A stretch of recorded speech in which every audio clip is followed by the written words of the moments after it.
สบายดีเด้อทุกคนสบายดีตอนสวยจากประเทศฝรั่งเศสเนาะอยู่ตอนนี้กบกันยังอยู่แถวปารีสนี่นะ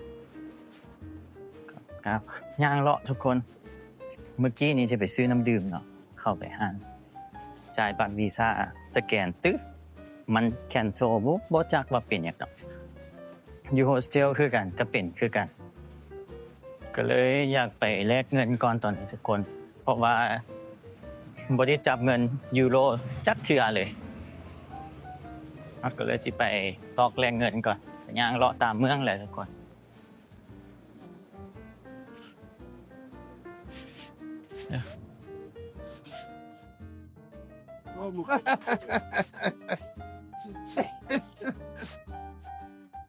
อันนี้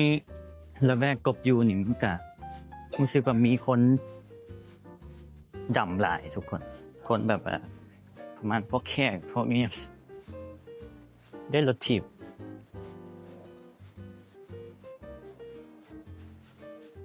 จากยูโรเนี่ยบ้านเมืองเขาเจ้ากับเป็นจังซี่เนาะฟิลเมกาเด้กราฟิกที่เต็มเลยคักเลยคือสิมีพวกกันโจรเอียงหลายจ้ะแล้วแวกนี่เบิ่งแต่ย่านได้อีหลีได้มันต่างจากละแวกเมื่อวานนี้เลยไปบอลแลกเงินก็ไก่อยู่ได้ทุกคนประมาณ2 ลักเนาะย่างมาไก่เติบแล้วไปเลยวะเนี่ยเขาก็ลวงไฟแดงคือกันเนาะเดี๋ยว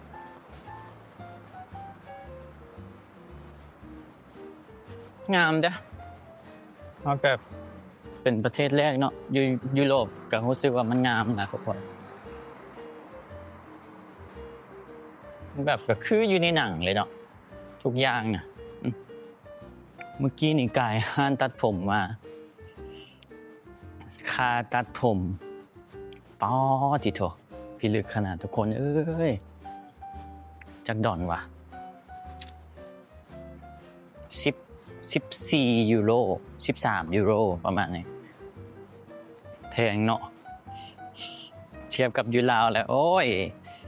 3 ดอลเสียตัดทรงผมไปบัตรจะเป็นอย่างเนาะยากเลยทุกคนยุ่งยากเลยวันนี้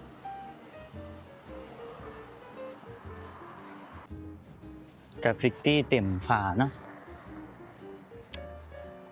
คักเลย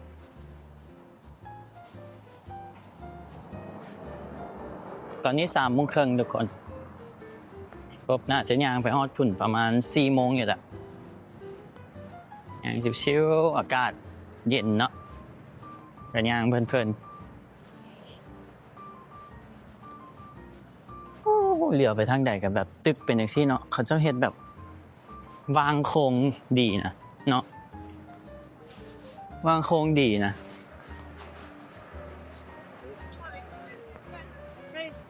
แบบมันเป็นล็อกแบบพอดีเป๊ะเลยเด้ตึกอะบ่สูงหลายเนาะคักอันนี้เป็นเสื้อผ้ามือสองป่ะเนี่ยแม่นแหละเสื้อผ้ามือสองเอาไปแลกเงินก่อนตอนนี้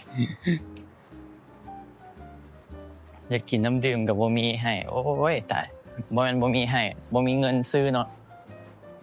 มี2 ยูโรอยู่แต่ว่ามันอยู่ในกระเป๋าเสื้ออีกตัวหนึ่งฟังได้แล้วป่ะนี่ไปฟังนี้ไปเรื่อยๆเลยมึงบ้านเมืองเขาเจ้าเนาะทุกคนเมืองตึกอีหยังงามแบบมีดีทอกดีเทลใช้อีหยังเลยโอ้บ่อยากคิดว่าไปอิตาลีเนาะนี่สิซ้ำได้เนาะสถาปนิกเขาโอ้สเก็ตบอร์ดมีเด็กสเก็ตบอร์ดอยู่พุ่นเนาะเอาข้ามไปฟังได้เลยเบิ่งแมปก่อน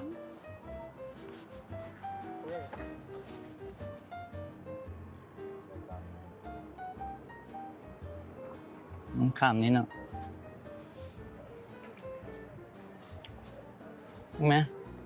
แล้วต้นไม้กะไม้มันอันนั้นเนาะทุกคนเขาเนี่ยสปริงป่ะไม้มันหล่นเนาะมันจะงาไหมโอ้ตอนนี้ยังรู้สึกว่าคือฝันไปเลยเด้แบบประเด็นคือเขามาใบนำทุกคนคนเดียวเลยสิคือแบบยูทูบเบอร์นี่ก็เป็นอาชีพในฝันของกบเนาะทุกคนก็คิดว่ามื้อนึงอยากมาเที่ยวจังซี่อีกสิแต่ก็มันคือว่าคือว่าฝันมาดนแหละคือว่าอันนี้ขนาดว่าช่องเฮาวิวยังบ่หลายเนาะยังบ่ประสบผลสำเร็จแต่ก็เฮาก็มาแล้วเฮาได้ถ่ายคลิปเป็นที่ให้ทุกคนเบิ่งหั่นมันก็รู้สึกดีเว้ยคือจังฝันเนี่ยแหละเนาะชมเมืองบ้านกับเจ้าไป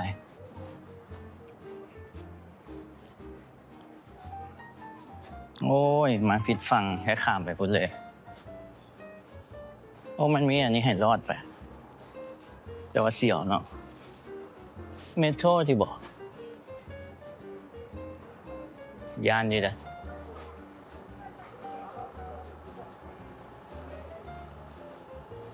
มาเบิ่งตึกเขาเจ้านะจะมีดีเทลอย่างเงี้ยบักคักหนึ่งทุกคนเก่งเลยเนาะคนเห็ดนะไปเชิงมันนะเห็นปะตึกก็เป็นอย่างสิตีกันแล้วตีกันแล้วตีกันแล้วตีกันแล้วใส่กันแล้ว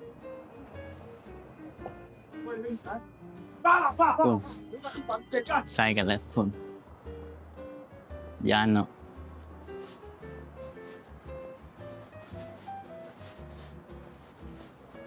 ย่างมากับเจออนุสาวรีย์เขาเจ้าทุกคนอันนี้แม่นั่น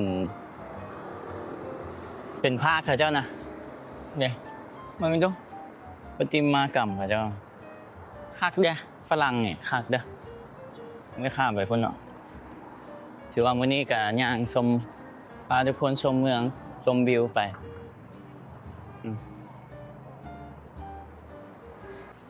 มาเมื่อที่สองจึงเห็นพระเจ้าอันนั้นทุกคนขอทานเขาเจ้าก็นั่งเลยนะนั่งอยู่พื้นนี่เลยได้เอาจอกมาวางแบบของเงินเนี่ยก็แบบนี้ก็มีเนาะ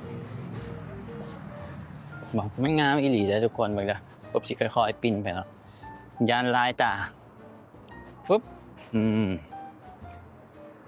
เห็นปะมันจะแบบเป็นล็อกเป็นเหลี่ยมไปสินะมุมนะคักแดะงามแดะกับตานะอาจจะเห็นห้างขายเครื่องอย่างสิเนาะเนี่ยตึกเขาเจ้าเห็ดงาม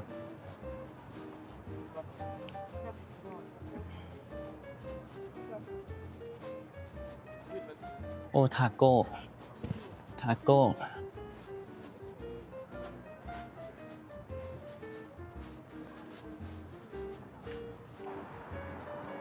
เบิ่งโบสถ์เขาเจ้าทุกคนงามได้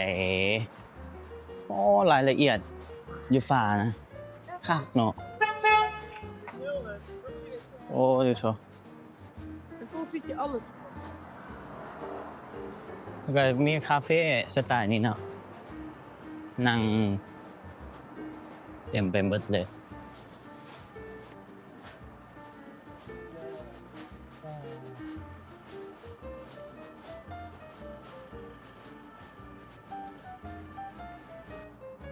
แต่มาฝรั่งนี่หาก็เห็นต้นไม้เลยต้นไม้แบบเขียวๆจังซี่นะทุกคนและอยู่ในสวนเขาเจ้าเมื่อกี้กบยานกายนะคนไปนั่งบักหลายผู้เฒ่าอีหยังนะบ่แปลกใจที่เขาเจ้าไปลาวไปไทยแล้วเขาเจ้าคือแบบจากอยู่พุ่นเลยเนาะผู้ใดไปเที่ยวลงพระบางอีหยังก็อยู่พุ่นเลยน่ะโอ้เข้าใจเขาเจ้าแหละประเทศเขาเจ้ามันเจริญอยู่ข้างนี่เนาะมันเจริญอยู่แต่มันก็ต้องการธรรมชาติน่ะมนุษย์เฮาน่ะมันบ่มีอีหยังที่ว่าจะสมบูรณ์ไปเบิดเนาะเพราะว่าคนเฮามันก็เกิดมาจากธรรมชาติอีหยังเด้งามวิวงามเบิ่ง เบิ่งเขาเจ้ามีผู้เฒ่านั่งบักหลายเลยเด้ทุกคนจะกลมบ่ได้เข้าไปเบิ่งเนาะฟ้าวเนี่ย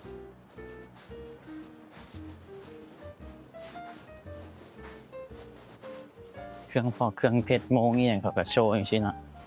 ช้อปปิ้งมื้อสลายอยู่นอกเนาะฟีลแบบอเมริกาเลยเว้ยแล้วแวกนี่คักเนาะทุกคนน่าจะมีแต่นักท่องเที่ยวหลายเลยเด้ออันพิซซ่าอย่างมีหลาย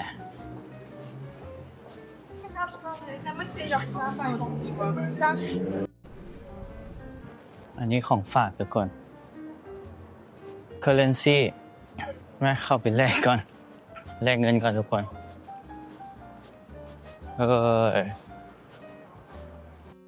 แลกเงินยูโรทุกคน$200ได้160ได้หน่อยเนาะเอาไว้นี่แหละเบิดหรือบ่พอกับบ่ฮู้คือกันเนาะแต่คันจ่ายบัตรวีซ่าบ่ได้ก็คันจ่ายบัตรวีซ่าบ่ได้ก็จึงเอาเงินสดซะไปแลกเงินแล้วก็ชิเลาะได้วันนี้ทุกคนย่างเลาะวันนี้คือเก่าเด้อทุกคนพูดสำหรับผู้ใดที่จะเลี้ยงของเลี้ยงข้าวสามารถเป็นโมหรือว่าเซลมาได้เนาะทุกคนเซลเดี๋ยวกบสิขึ้นให้คือเก่าจุนี่กาเวนโมเนาะขอบใจเด้อผู้ใดโดเนทให้แล้วก็พิมพ์ซื้อใส่นำเนาะกบจะขอบใจ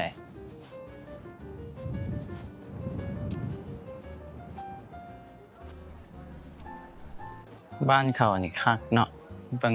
มันมีเล็กอันนี้ไว้ให้จอดรถถีบทุกคนก็เป็นห้อมจังซี่ไปเบิดเนาะคักไว้ล็อกสกูตเตอร์ไว้ล็อกรถถีบเด้คือข้างหลังกล่องล็อกสกูตเตอร์อันนี้มันเส้นน่าจะเป็นเส้นช้อปปิ้งอันนี้มางามเด้อเดินชมเมืองเนาะมื้อนี้เนาะข้ามไปก่อนครับ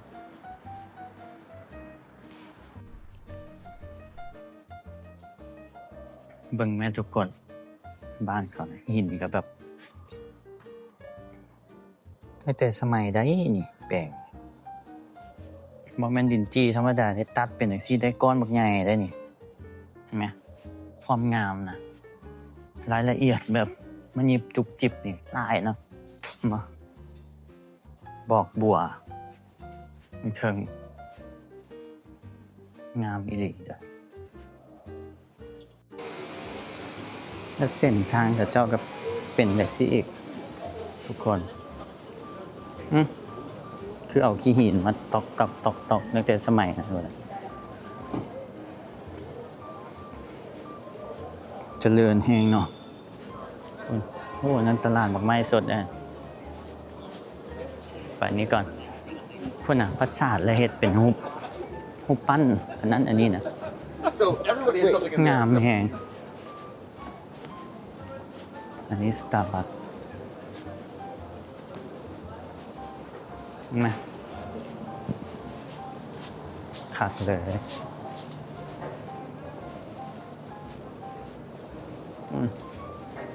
ประตูกันใหญ่ๆเนาะสไตล์ฝรั่งไงสิก็มีดีเทลอยู่โอ้เก่งเนาะเขาเจ้าเก่งเลยตัวนี้นี่งามเลยนี่ข้างหน้าเขานี่จังแม่นอย่างเนาะ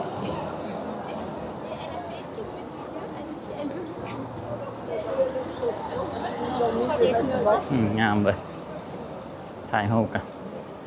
งามอันนี้คิดว่าอีหยังห้องแฮมเด้อทุกคน โฮเทลเชี่ยเฮ็ดถึงจัด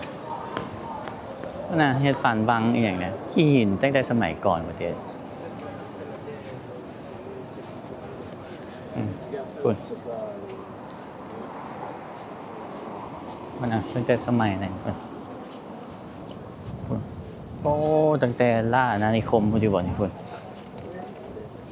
ฟังไหมคุณน่ะเอาเบิ่งไปพร้อมๆกันนี่แหละทุกคนเด้อเอาเด้ปารีสงามเลยทั้งเชิง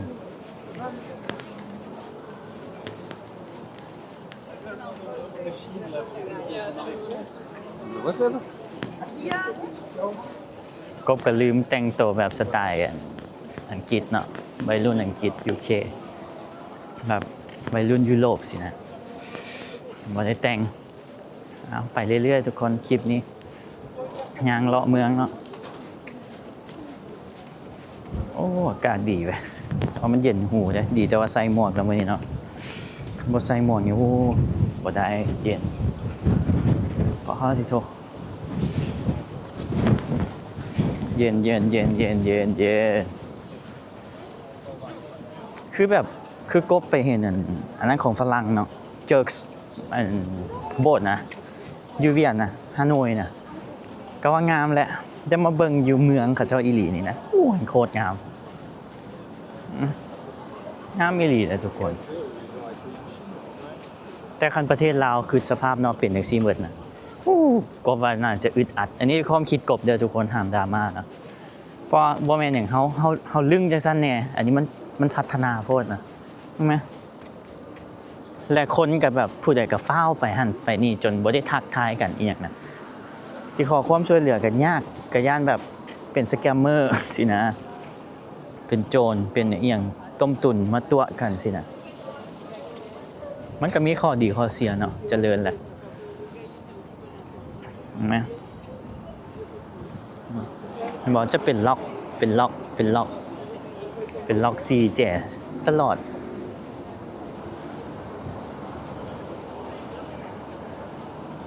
เมโทรได้ฮะเบิ่งนักเรียนสุดดำเบิดเห็นบ่จะเป็นล็อกจะเป็นเหลี่ยมจังซี่น่ะทุกคนเฮ้ยและอันนี้ก็อยู่มุมโอ้ตกใจเบิด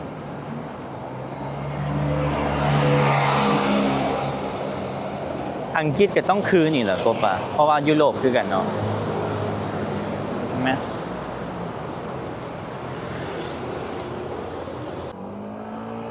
อันนี้แมนชนเผ่าอันนั้นทุกคนอยู่เวียดนามน่าจะเป็นพวกกะเหรี่ยงเนาะประมาณนี้เดี๋ยวเขาก็จะมีรูปได้อยู่นี่อันนี้เป็นส่วนสาธารณะเขาเจ้าเดี๋ยวอันนี้ก็มันเฮ็ดข้าวอันนี้ฟิลแบบอยู่จีนเนาะน่าจะเป็นไชนีสเนี่ยอยู่นานอันนี้อยู่ไซเอกอยู่นานอยู่จีนอันนี้น่าจะศรีลังกาโอ้เขาเอาแต่ประเทศที่เขาไปปกครองบ่เป็นล่าอาณานิคมในตอนนั้นเนาะคิดว่าเด้ขี่เรือจังซี่ไปเลยแต่ก่อนก็ดีแล้วเนาะเขาก็บ่แปลกใจที่คนบ้านเขาเป็นอย่างคืออยากไปประเทศที่ว่าฝรั่งเคยปกครองเนาะนี่อยู่ไสนะไฟไหม้จาการ์ตาแม่นบ่นี่อยู่ไสนี่อ๋อเขาพัฒนาตั้งแต่ยุคนะพุ่นเนาะเขาเป็นล่าอาณานิคมแล้วก็มีกล้องถ่ายรูปไปถ่ายอีกนะแบบโอ้พิลึกเนาะใหญ่อีหลีใหญ่อ๋อโชคดีเนาะเอาได้มาเห็นบ้านเห็นเมืองกับเจ้าทุกคนแต่ก่อนประเทศลาวก็ตกเป็นอันนั้นคือกันเด้หัวเมืองขึ้นฝรั่งคือกันเนาะ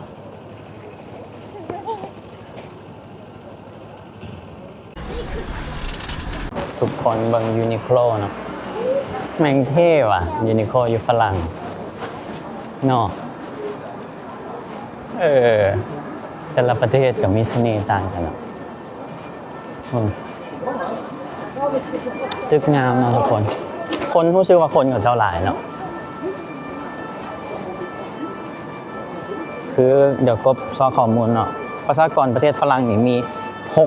68.5 ล้านคนทุกคนอันนี้ข้อมูลในปี 2025เนาะเป็นหลายได้แต่ว่าบ่หลายซ้ำไทยเนาะ70กว่าล้านคนพุ่นน่ะไทยหลายก่อนแต่คนอยู่ฝรั่งนี่ส่วนหลายชื่อศาสนาคริสต์ทุกคนประมาณ29-47%แล้วก็บ่มีศาสนานี่มัน53-53%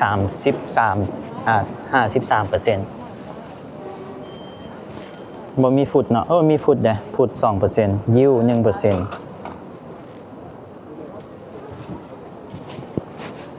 อันนี้ก็เป็นข้อมูลหน่อยนึงเนาะอ่านย่างเลาะก็ซ้อข้อมูลมาอ่านให้ทุกคนฟังละแวกนี้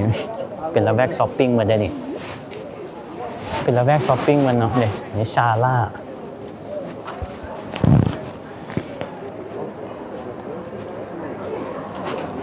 คลิปนี้น่าจะดนแล้วทุกคนบ่มีอย่างไรเนาะคลิปนี้ก็ย่างเลาะนี่แหละแถวฝรั่งนี่แหละกบก็ชี้ย่างเลาะไปใส่ต่อเดี๋ยวสิบอกอีกทีนึงทุกคนมื้อนี้ก็มาแลกเงินเนาะชื่อว่า$200ได้แต่€160ที่พอบ่ล่ะนี่€160บัตรวีซ่าก็มีปัญหาเนาะโอ้ยเจอกันคลิปหน้าเด้อทุกคนผู้ใดอยากสนับสนุนเลี้ยงของเลี้ยงข้าวก็เวนโมมาได้ทุกคนอยู่นี่เนาะเวนโมแล้วก็เซลทุกคนบ๊ายบายเจอกันคลิปหน้าบ๊ายบายจากฝรั่งเศส